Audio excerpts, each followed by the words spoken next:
एक छोटे से कस्बे में समीर नाम का एक लड़का रहता था। बचपन में ही पिता की मृत्यु हो जाने के कारण परिवार की आर्थिक स्थिति बड़ी दयनीय थी। समीर की माँ कुछ पढ़ी लिखी जरूर थी, लेकिन उतनी पढ़ाई से नौकरी कहाँ मिलने वाली थी। सो घर घर बर्तन मांजकर और सिलाई बुनाई का काम करके किसी तरह अपने बच्चे को पढ़ा लिखा रही थी। समीर स्वभाव से थोड़ा शर्मीला था और अक्सर चुपचाप बैठा रहता था।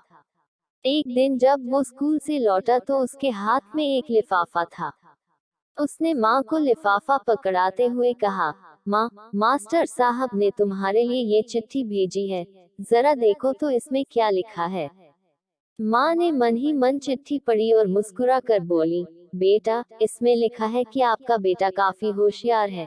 इस स्कूल के बाकी बच्चों की तुलना में इसका दिमाग बहुत तेज है और हमारे पास इसे पढ़ाने लायक शिक्षक नहीं है, इसलिए कल से आप इसे किसी और स्कूल में भेजें।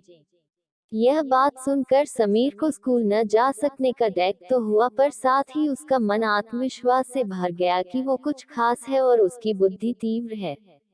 माँ ने उसका दाखिला एक अन्य स्कूल में करा दिया।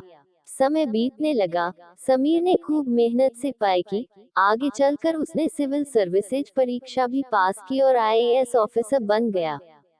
समीर की माँ अब बूढ़ी हो चुकी थी और कई दिनों से बीमार भी चल रही थी, और एक दिन अचानक उनकी मृत्यु हो गई। समीर के लिए ये बहुत बड़ा आघात था। वह बिलक बिलक कर रो पड़ा। उसे समझ नहीं आ रहा था कि अब अपनी माँ के बिना वो कैसे जिएगा। रोते रोते ही उसने माँ की पुरानी अलमारी खोली और हाथ में उनकी माला, चश्मा और अन्य वस्तुएं लेकर चूमने लगा।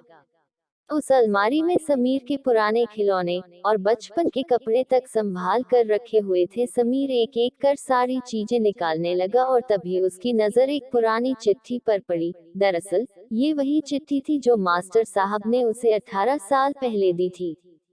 नम आंखों से समीर उसे पढ़ने लगा। आदरणीय अभिभावक, आपको बताते हुए हमें अफसोस हो रहा है कि आपका बेटा समीर पढ़ाई में बेहद कमजोर है और खेल कूद में भी भाग नहीं लेता है।